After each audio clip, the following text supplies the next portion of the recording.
GOC4 पढ़ रहे हैं अपन रेजोनेंस। इससे पहले कि अपन बढ़े रेजोनेंस, सबसे पहले आपका स्वागत GOC की क्लासेज में।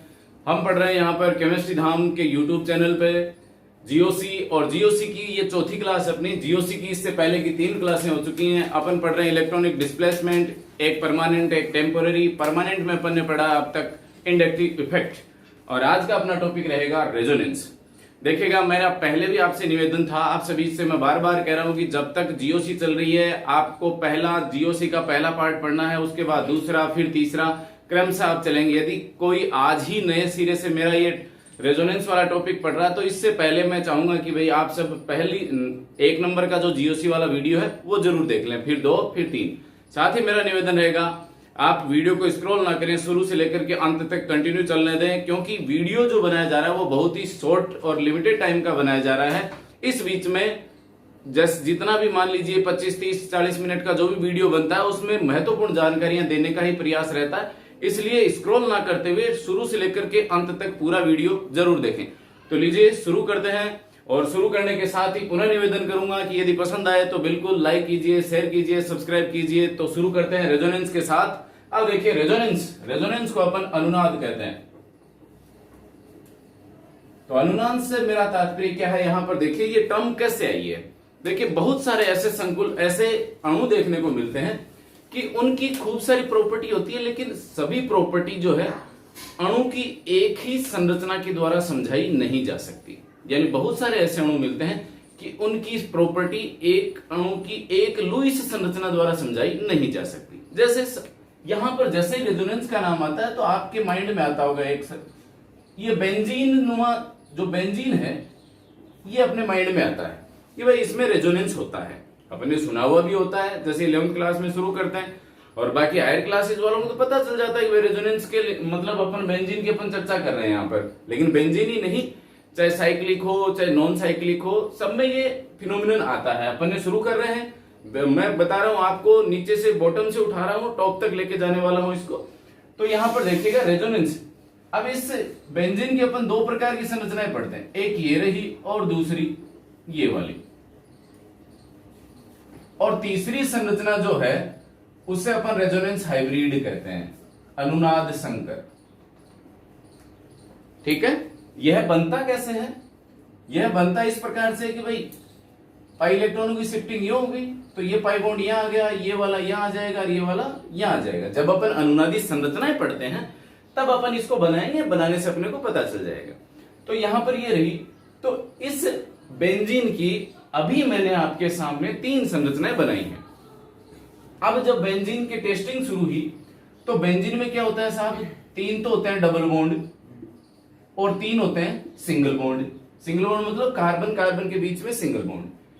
इनकी बॉन्ड लेंथ कितनी होती है? 1.54 एंगस्ट्रॉम सिंगल बॉन्ड की। कार्बन कार्बन के बीच में डबल बॉन्ड की बॉन्ड लेंथ होती है 1.34 एंगस्ट्रॉम। जब साइंटिस्ट ने बेंजीन में कार्बन कार्बन के बीच में बॉन्ड लेंथ नापने की कोशिश करी तो यह बॉन्ड लेंथ कितनी आई? यह बॉन्ड लेंथ आई 1.39, कुछ में आपको 1.40 एंगस्ट्रॉम भी मिलेगा। ये कोई इश्यू नहीं है। इस मेन चीज क्या है, यहां पर 1.40 जैसे अपन मान लेते हैं कि बेंजीन में कितनी आती है कार्बन कार्बन के बीच की बॉन्ड लेंथ 1.40 एंगस्ट्रॉम, और सिंगल बॉन्ड की कितनी होती है 1.54, डबल की 1.34। यदि मैं इसको इन दोनों को लूं तो बेंजीन की संरचना कैसी होनी चाहिए भाई? डबल बॉन्ड की बॉन्ड लेंथ कम है तो ये डबल बॉन्ड बनाया, फिर ये सिंगल बॉन्ड, फिर डबल, ये डबल हो गया, सिंगल हो गया, फिर ये डबल, फिर सिंगल छोटा, डबल छोटा रहेगा, फिर सिंगल बड़ा और फिर डबल छोटा। तो बेंजीन की संरचना कैसी होनी चाहिए? ऐसी होनी चाहिए, सिंगल बॉन्ड बड़े, डबल बॉन्ड छोटे। लेकिन एक्चुअल में क्या होता है, जितने भी ये बॉन्ड होते हैं बेंजीन में, ये सारे के सारे बॉन्ड लेंथ इक्वल रखते हैं। यानी जो भी बॉन्ड है, चाहे ये लीजिए चाहे कोई भी बॉन्ड ले लेते हैं अपन, उन सभी की बॉन्ड लेंथ कितनी आती है 1.40 एंगस्ट्रॉम, जो किसके बीच है? सिंगल से कम है और डबल से ज्यादा है। इसका मतलब क्या रहा? इसका मतलब ये रहा कि भाई ना तो बेंजीन को अपन इससे समझा सकते हैं ना इससे समझा सकते हैं। यानी ऐसे अणु जिन्हें समझाने के लिए एक से अधिक संरचनाओं की जरूरत होती है, इसे ना बेंजीन इसको नहीं कह सकते अपन, इसको नहीं कह सकते, बाय डिफॉल्ट अपन बोल देते हैं कि भाई स्ट्रक्चर बनाते हैं, एक्चुअल में बेंजीन क्या है ये।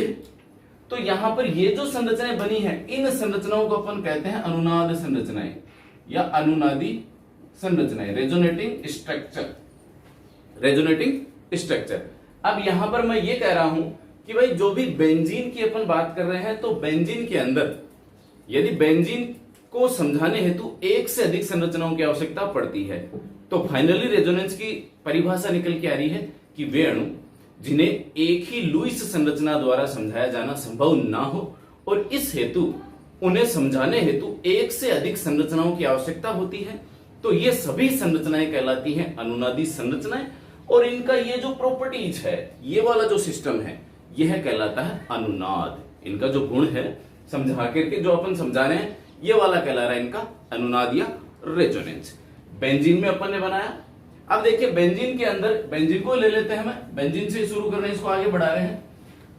अब यहां पर बेंजीन की जो 3 संरचनाएं आपको दिख रही है, इन 3 में मैंने 2 के नीचे लिखा है अनुनाद, रेजोनेटिंग स्ट्रक्चर, अनुनादी संरचनाएं। और यह है रेजोनेटिंग हाइब्रिड, रेजोनेटिंग हाइब्रिड, और ये रेजोनेटिंग स्ट्रक्चर होगी। अब इन तीनों की बात करें, 2 ये रही, एक ही रही, तीनों की जब अपन बात कर रहे हैं तो यहीं से अपन इसको आगे बढ़ाने वाले हैं। भाई बेंजीन को समझाने हेतु तो संरचनाएं तो ये थी, लेकिन फाइनली ये है। तो जो रेजोनेटिंग स्ट्रक्चर हैं, उन रेजोनेटिंग स्ट्रक्चर को अपन कहते हैं हाइपोथेटिकल, हाइपोथेटिकल रेजोनेटिंग स्ट्रक्चर क्या होती है? हाइपोथेटिकल होती है, यानी काल्पनिक होती हैं। एक्चुअल या वास्तविक स्ट्रक्चर कौन सी होती है? Resonating hybrid. यानी रियल स्ट्रक्चर क्या मानते हैं अपन? रियल स्ट्रक्चर मानी जाती है अनुनाद संकर को। फिर से मैं बता रहा हूं आपको, पहली चीज रेजोनेंस के लिए सबसे पहली चीज निकल के आता है, यह एक तो अंतः अणु फिनोमिनन है, यानी एक ही अणु के अंदर होता है। ठीक है, एक अणु से दूसरे अणु की शिफ्टिंग नहीं हो रही, एक ही अणु के अंदर। रेजोनेंस कहां होगा? इंट्रामोलिकुलर, अंतः अणुक होता है।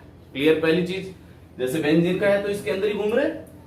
दूसरी चीज नंबर 2 क्या है? नंबर 2 मैंने ये बताया कि जितने भी रेजोनेटिंग स्ट्रक्चर बनती हैं, वो रेजोनेटिंग स्ट्रक्चर क्या होती हैं? सारी की सारी हाइपोथेटिकल होती हैं। और रियल इमेज कौन सी होती है? जो रेजोनेटिंग हाइब्रिड होती है। 2 चीज। तीसरी चीज, अनुनाद संकर बनता कैसे है? जितनी भी रेजोनेटिंग स्ट्रक्चर है उनको एक दूसरे के ऊपर रख दो, एक दूसरे के ऊपर रखने पर आपको अपने आप रेजोनेटिंग हाइब्रिड बनता नजर आएगा। इसको उठाओ, यहां रख दो, तो यहां डबल नहीं था, यहां डबल आ गया। यहां डबल है, यहां सिंगल है, तो अपने आप डबल हो गया। यहां सिंगल है, यहां डबल है, बन गया हाइब्रिड।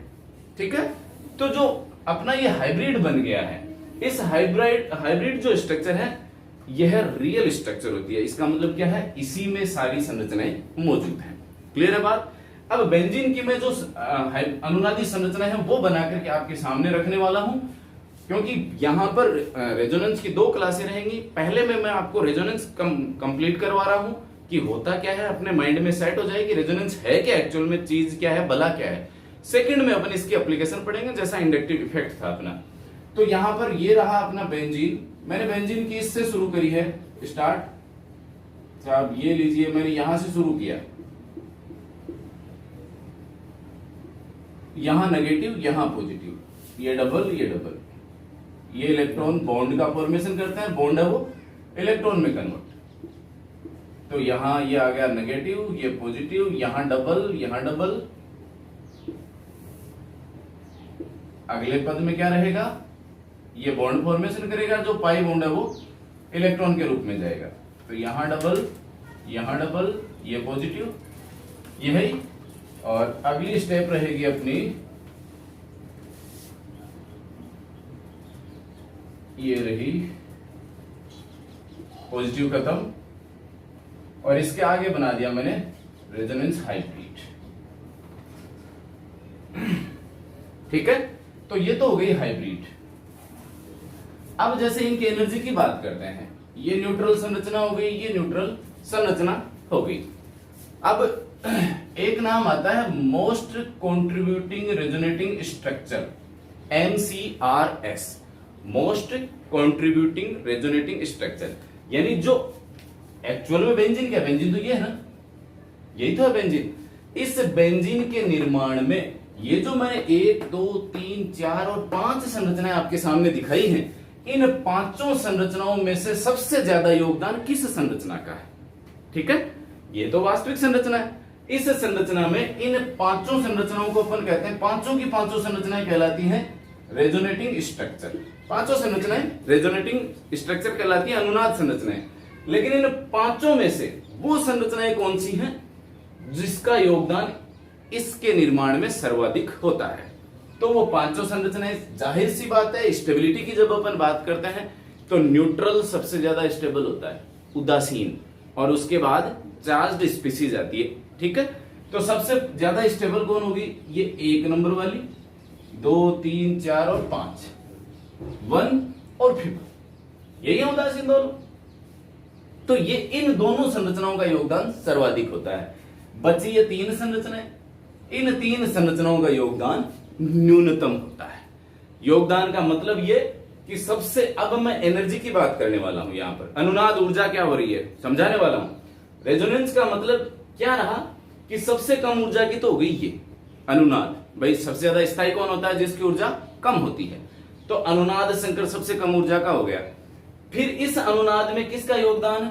इन 2 उदासीन संरचनाओं का योगदान ज्यादा, तो इनकी ऊर्जा हो गई इससे थोड़ी सी अधिक, और सबसे ज्यादा ऊर्जा की हो गई है बीच वाली। अपन इनकी बात नहीं कर रहे, अपन सीधी सीधी बात कर रहे हैं इनकी। तो यहां पर मान लीजिए मैंने ये पोटेंशियल एनर्जी रखी इधर, और मैं यहां से रखना शुरू कर रहा हूं साहब। सबसे कम ऊर्जा का कौन? Resonance hybrid. सबसे कम ऊर्जा की ये होगी, क्लियर है बात? इससे ज्यादा ऊर्जा का कौन है? इससे ज्यादा ऊर्जा की ये 2 संरचनाएं होगी, ये। और सबसे ज्यादा ऊर्जा की जो आयनिक प्रजातियां हैं वो होगी, जैसे मैं यहां मान लिया ये वाली। क्लियर है बात? 3 प्रकार की संरचनाएं होगी। अब आपको एक नाम बार बार मिलता है, अनुनाद ऊर्जा।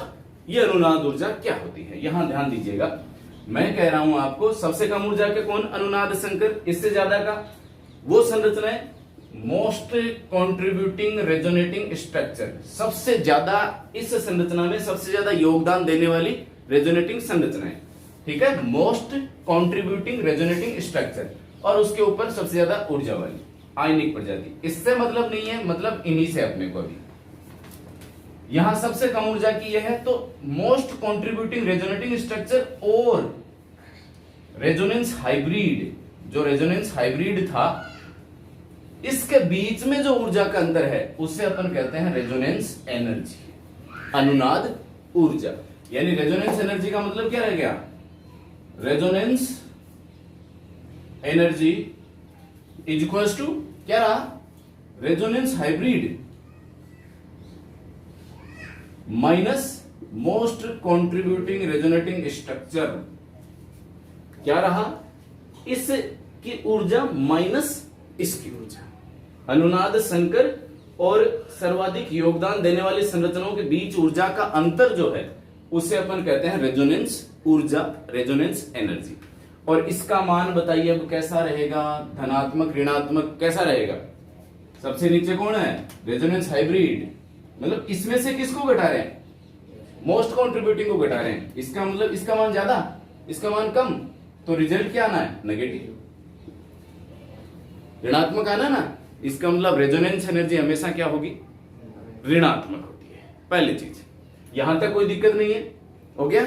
तो यहां पर एक बार फटाफट जैसे ही मैं मिटाता जा रहा हूं साथ साथ बोलता जाऊं कि भाई वे अणु जिनको एक ही संरचना द्वारा समझाया जाना संभव ना हो उन्हें एक से अधिक संरचनाओं द्वारा समझाया जाता है, और इन सभी संरचनाओं को अपन कहते हैं अनुनाद संरचनाएं।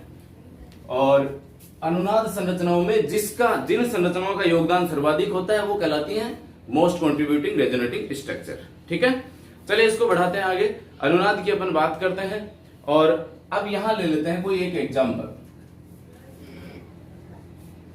ये सिंगल बॉन्ड, इसका करवा रहे हैं अपन हाइड्रोजिनेशन। ठीक है, हाइड्रोजन का योग करवा रहे हैं, तो ये बन जाएगा साइक्लोहेक्सेन, और यहां पर जो हीट निकलेगी वो रहेगी डेल्टा H ये रहती है अपनी -29 किलो कैलोरी पर मोल। ठीक है, मतलब इसको जब हाइड्रोजन का योग करवाते हैं उस स्थिति में एनर्जी रहती है इसकी -29 किलो कैलोरी पर मोल। आगे तो देखिए मैंने आगे की सारी स्ट्रक्चर ड्रॉ कर दिए यहाँ पर। अब यहाँ देखते हैं जब अपन ये जो साइक्लोहेक्सीन है जब हाइड्रोजनेशन किया जाता है उस स्थिति में जो ऑब्जर्व्ड वैल्यू है वो है -29 किलो कैलोरी पर मोल। एक्सपेरिमेंटली ये जो है -29 किलो कैलोरी पर मोल दोनों इक्वल हैं। इसका मतलब माइनस यदि दोनों में किया जाए, दोनों का डिफरेंस लिया जाए तो कितना आता है? 0। ये रह गया। अब यहाँ पर कितने डबल बॉन्ड आ गए? दो पाई बॉन्ड आ गए। ठीक है, 2 पाई बॉन्डों के लिए जो एक के लिए 29 थी वो 2 के लिए कितनी होगी? -58। 2 के लिए होगी। और ऑब्जर्व्ड कितनी है? प्राप्त कितनी हो रही है अपने को? 55। तो अंतर कितना रहा? अंतर रहा इसका -3 किलो कैलोरी पर मोल। ये रह गया। अब आते हैं अपन इसमें 3 पाई बॉन्ड है। 3 पाई बॉन्ड है तो एक के लिए -29 है अपना, एक के लिए कितना है? 29 है। तो 3 के लिए कितना हो गया भाई? 29 इंटू 3 कितना हुआ? 87। और आने कितनी चाहिए थी? 51। कितना अंतर कितना रहा? -36 किलो कैलोरी पर मोल। इतना अंतर रह गया। इसका मतलब ये जो 36 किलो कैलोरी ऊर्जा है ये क्या है? रेजोनेंस एनर्जी है। ये 3 किलो कैलोरी है, ये क्या है? रेजोनेंस एनर्जी है। यहाँ पर 0 है, इसका मतलब इसमें रेजोनेंस नहीं। ठीक है, तो अब यहाँ पर अपने को देखना है कि भाई रेजोनेंस कब तो उत्पन्न होगा और कब उत्पन्न नहीं होगा, यानी कंडीशंस ऑफ रेजोनेंस। अब देखते हैं अपन यहाँ पर कि रेजोनेंस की शर्तें क्या हैं। तो यहाँ पर पहली शर्त लिखी है मैंने यहाँ पर, कंपाउंड्स मस्ट बी कॉन्जुगेटेड, यानी कंपाउंड में क्या होना चाहिए? संयुग्मन में होना चाहिए। अब संयुग्मन क्या होता है साहब? संयुग्मन में क्या होता है? इलेक्ट्रॉन का एक ऑर्बिटल से दूसरे ऑर्बिटल में ट्रांसफर होता है, उसे अपन कहते हैं संयुग्मन। क्या रहेगा? पूरा कंप्लीट अपन पढ़ने वाले हैं, पूरा का पूरा कॉन्जुगेशन। तो कॉन्जुगेशन को तो अपन पूरा कंप्लीट पढ़ने वाले हैं यहाँ पर कि भाई होगा क्या कि पाई इलेक्ट्रॉन जो है वो एक ऑर्बिटल से दूसरे ऑर्बिटल में स्थानांतरित हो जाएंगे। तो पाई इलेक्ट्रॉनों का एक ऑर्बिटल से दूसरे ऑर्बिटल में स्थानांतरण ही क्या कहलाता है? कॉन्जुगेशन कहलाता है। ये पहली और अनिवार्य शर्त है अनुनाद की। Conjugation must be possible in that molecule, यानी अनुनाद के लिए उस अणु में कॉन्जुगेशन होना जरूरी है। अब संयुग्मन क्या रहेगा? संयुग्मन अलग अलग प्रकार से अपन पढ़ेंगे। पहला मैंने सिस्टम लिया है यहाँ पर कि एलाइलिक सिस्टम में अपन कॉन्जुगेशन मोस्टली यही अपने को देखने को मिल जाता है अपने को। दूसरी शर्त है मस्ट बी, जो भी मॉलिक्यूल है वह मस्ट बी प्लेनर और नियर बाई प्लेनर, यानी जिसमें भी अपन अनुनाद पढ़ रहे हैं या तो वह बिल्कुल प्लेनर होना चाहिए या प्लेनरिटी के लमसम उसके निकट होने वाला होना चाहिए, यानी प्लेनरिटी डिस्टॉर्टेड नहीं होनी चाहिए, भंग नहीं होनी चाहिए, ताकि क्या रहेगा? पाई बॉन्ड है वो डिलोकलाइज होते रहे। ठीक है, यानी पाई बॉन्ड क्या रहेगा? सीधा सीधा कंसेप्ट अपना। अलग अलग प्रकार के मैंने यहाँ पर सारे एग्जाम्पल लिख दिए हैं। अनुनाद बिल्कुल सटीक तरीके से आपके माइंड में सेट होने वाला है। देखिएगा यहाँ पर एलाइलिक सिस्टम के लिए टाइप्स ऑफ कॉन्जुगेशन लिखा मैंने, जिसमें पहला लिखा मैंने एलाइलिक सिस्टम के लिए। एलाइलिक सिस्टम क्या रहता है? देखिए ए बी, इनके बीच में डबल बॉन्ड है और फिर एक सिंगल बॉन्ड है, फिर सी है। 3 प्रकार के मॉलिक्यूल है, यानी डबल सिंगल, जैसे मोस्टली अपन क्या लिखते हैं? बेंजीन बनाते हैं ना, तो double single double single double single ऐसे बनाते हैं। क्यों बनाते हैं? क्योंकि उसमें संयुग्मन होता है। ठीक है, संयुग्मन से पाई इलेक्ट्रॉन क्या होते हैं? डीलोकलाइज हो जाते हैं, घूमने लग जाते हैं, और घूमना ही क्या है? रेजोनेंस। तो यहां पर देखिएगा ए बी और सी 3 है। यहां जो स्ट्रक्चर मैं बताने जा रहा हूं, ए और बी कोई भी मॉलिक्यूल हो सकता दोनों एक जैसे हो सकता दोनों अलग अलग हों। इनके बीच में पाई बॉन्ड रहेगा, फिर एक सिग्मा बॉन्ड रहेगा, और सी के आगे फिर क्या हो सकता है? सी के बाद डबल बॉन्ड हो सकता है, ट्रिपल बॉन्ड हो सकता है, लोन पेयर हो सकता है, सी पर पॉजिटिव चार्ज हो सकता है, नेगेटिव चार्ज हो सकता है, या रेडिकल हो सकता है, मुक्त मूलक हो सकते हैं। एक एक एग्जांपल लेते हैं इन सभी के, देखते हैं यहां पर पहला एग्जांपल ये रहा। ए बी डबल बॉन्ड है, सी, ठीक है, और इसके आगे क्या है? Double bond. पहली शर्त लागू हो गई। रहेगा क्या? ये डबल बॉन्ड शिफ्टिंग देखिए। अब क्या है मैं बता रहा हूं, अनुनाद क्या है? अनुनाद है पाई इलेक्ट्रॉनों की शिफ्टिंग होगी साहब, ये यहां और ये यहां। और दूसरी अनुनाद जो संरचना बनी वो क्या कहलाई, ये पॉजिटिव, ये CH डबल बॉन्ड CH और ये CH2 नेगेटिव। कितनी संरचनाएं बन गई इसकी, 2। तो ये दोनों संरचनाएं क्या कहला रही है, एक दूसरे की अनुनादी संरचनाएं। नेक्स्ट लेते हैं अपन CH2, वही A B और ये C के ऊपर क्या है, नेगेटिव। कौन सा, ये वाला, हो गया ना। तो ये यहां क्या रहेगा, ये नेगेटिव चार्ज शिफ्टिंग यो, और ये कार्बन के ऊपर क्या रह गया, CH2, ठीक है, CH डबल बॉन्ड CH2। अनुनादी संरचनाओं को दोनों तरफ तीर का निशान करके शो किया जाता है, यानी यो, ठीक है। फिर तीसरा लीजिए, डबल बॉन्ड के साथ में यहां C के ऊपर क्या है, लोन पेयर, यानी ये वाली शर्त फुलफिल हो रही है। तो ये लोन पेयर क्या है, ये यहां शिफ्ट और ये इस कार्बन पर, CH2 नेगेटिव हो गया, CH double bond OH positive, हो गया। फिर नेक्स्ट लीजिए, मोर इलेक्ट्रोनेगेटिव एटम है, मोर इलेक्ट्रोनेगेटिव एटम है, इसको अपनी ओर खींचेगा, ये शिफ्टिंग यहां पर, ये यहां पर, तो CH2 double bond C double bond N, हो गया। ये किसके जैसा था, मोर इलेक्ट्रोनेगेटिव था, ठीक है, यानी यहां नेगेटिव। मैंने ये कहा था A B और C, A B के बीच में डबल या ट्रिपल बॉन्ड हो सकते हैं, यहां मैंने डबल ट्रिपल बॉन्ड दिखा दिया, कोई दिक्कत नहीं है। और C के ऊपर क्या है, नेगेटिव चार्ज है। फिर यहां देखिएगा, अब यहां देखिए आप शर्त देखिए, ये A ये B के बीच में डबल बॉन्ड है, और ये C क्या है, BS3। तो C यहां बहुत महत्वपूर्ण चीज है। C का मतलब है यहां वैकेंट ऑर्बिटल यदि हो, वैकेंट कक्षक, यहां P जो है, P में क्या है, वैकेंट कक्षक है, खाली P कक्षक मौजूद है, तो यहां पर भी अनुनाद होगा। अनुनाद के फलस्वरूप ये इलेक्ट्रॉन यहां, पाई इलेक्ट्रॉन यहां शिफ्ट हो गया, और क्या बना ये, CH2 positive, CH double bond BH2 negative, ये रहेगा। और ये रहा मुक्त मूलक। अब मुक्त मूलक कैसे बनाते हैं, बंध के समान से विखंडन से, यानी एक बंध के दोनों इलेक्ट्रॉन दोनों तरफ बराबर बराबर जाते हैं, आधा इधर गया और आधा इधर गया, तो समान से विखंडन पढ़ना है अपने को आगे, तो आधा आधा हो गया। इस स्थिति में क्या बन गया, CH2 पर मुक्त मूलक, CH डबल बॉन्ड CH2, ये मुक्त मूलक वाला हो गया। ये लीजिए, कैटायन है यहां पर पॉजिटिव चार्ज, ये शिफ्टिंग यहां पर क्या बन गया, वापस नई अनुनादी संरचना बन गई, CH2 हुआ। तो ये रहा अपना एक प्रकार का जो एलाइलिक सिस्टम था, उसमें अनुनादी संरचना। नेक्स्ट प्रकार का जो अपने को रेजोनेंस देखने को मिलता है, वो मिलता है अल्फा इफेक्ट में। बहुत ज्यादा महत्वपूर्ण अल्फा इफेक्ट बताने जा रहा हूं।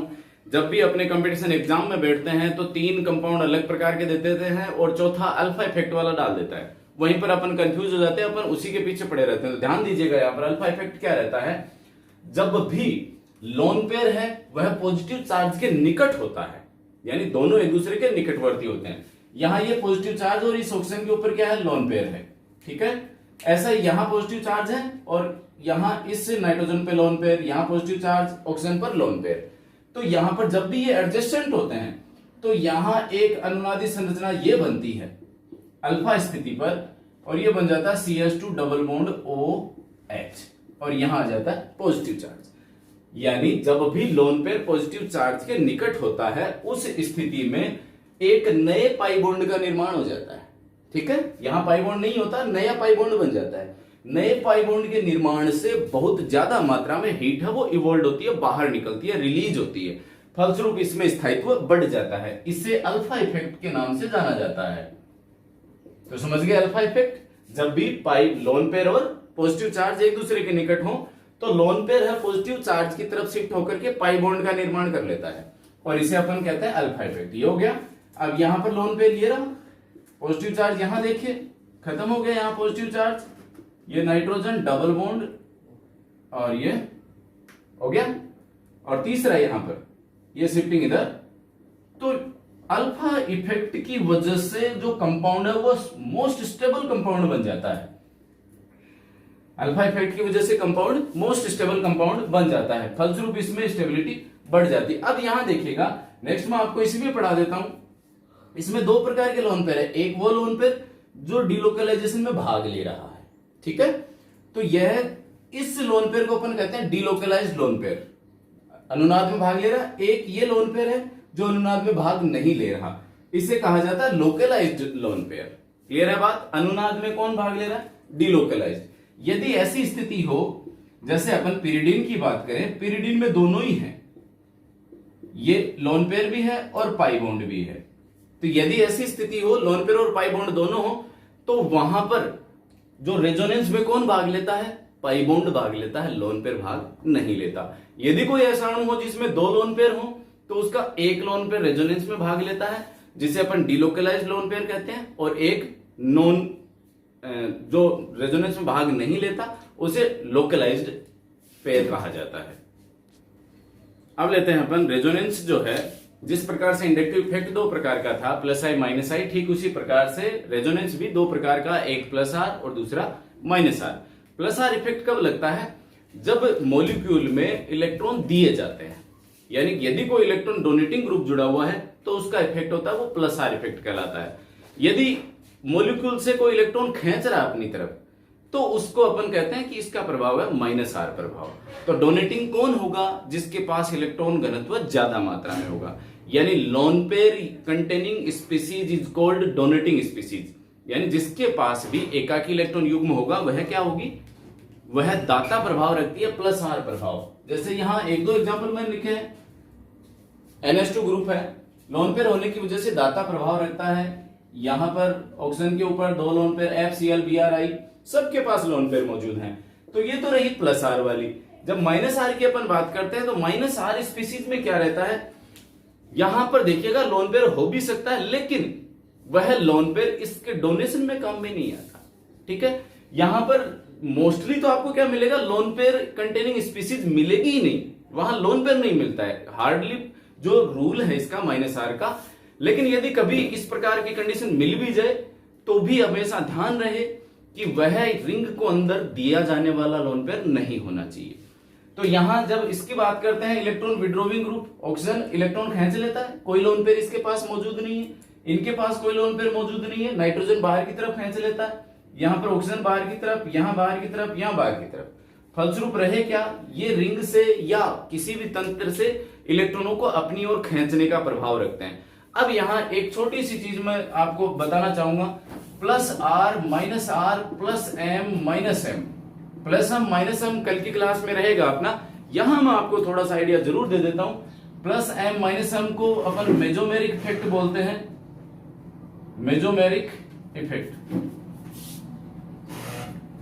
मेजोमेरिक इफेक्ट और रेजोनेंस को अक्सर अपन एक ही समझ लेते हैं, और अक्सर बुक्स में भी कई जगह ये मिलता है plus R oblique plus M, minus R oblique minus M, लेकिन दोनों एक नहीं है, दोनों में माइनर डिफरेंस है। यहां फिर से ध्यान दीजिए, प्लस आर कौन होगा? Lone pair containing species plus R होगी, जो रिंग या किसी भी तंत्र को अपने इलेक्ट्रॉन देने का काम करती है, यानी अपने से इलेक्ट्रॉन दूसरे को देती है, इलेक्ट्रॉन घनत्व दूसरे को देती है। माइनस आर कौन होगा? जिसके पास लोन पेयर नहीं होगा, और वह क्या करेगी? इलेक्ट्रॉन को अपनी ओर खींचने का काम करती है, ये माइनस आर हो गया। लेकिन प्लस एम माइनस एम क्या है? दोनों में फर्क है। देखिए, एक मैंने लिखा रेजोनेंस और एक लिखा मैंने मेजोमेरिक इफेक्ट। तो यहां क्या रहेगा? रेजोनेंस से मेजोमेरिक, जितने भी मेजोमेरिक हैं वो सारे रेजोनेंस होते हैं। ठीक है, यानी मेजोमेरिक जो है वह हमेशा क्या रहेगा? रेजोनेंस में रहेगा। लेकिन रेजोनेंस है वो मेजोमेरिक हो भी सकता है, नहीं भी हो सकता, मे बी रेजोनेंस में भी मेजोमेरिक, लेकिन मेजोमेरिक ऑलवेज रेजोनेंस। अब देखो, एक शब्द में बात कह करके खत्म करूंगा मेरी बात। कोई भी रिंग स्पीसीज हो यदि, यानी एरोमेटिक कंपाउंड में यदि रेजोनेंस है, तो उसे अपन बोलते हैं मेजोमेरिक इफेक्ट। सीधे दो शब्दों में बात खत्म कर रहा हूं। बाकी क्योंकि इसको अपने को डिटेल कर पढ़ना है मेजोमेरिक को, लेकिन चूंकि अपन ने बात छेड़ दिया तो मैं सीधी शब्दों में कहूंगा, यदि एरोमेटिक रिंग में, एरोमेटिक वलय में, एरोमेटिक कंपाउंड्स में रेजोनेंस है तो उसे अपन मेजोमेरिक इफेक्ट कहते हैं। ठीक है, और उसमें उससे प्लस आर भी, माइनस आर भी या प्लस एम माइनस एम, वहां एक जैसी कंडीशन रहेगी। क्लियर होगी बात? और बाकी नॉन एरोमेटिक जो भी है वहां रेजोनेंस का अपन इस्तेमाल करते हैं, वहां मेजोमेरिक का नाम नहीं लेते। तो लीजिए, आज की ये रही मेरी क्लास। कल की क्लास बहुत महत्वपूर्ण रहने वाली है, वही कल अपन पढ़ेंगे एप्लीकेशंस ऑफ रेजोनेंस, यानी रेजोनेंस के द्वारा स्थायित्व पर चर्चा रहेगी। तब तक के लिए जय हिंद, जय भारत।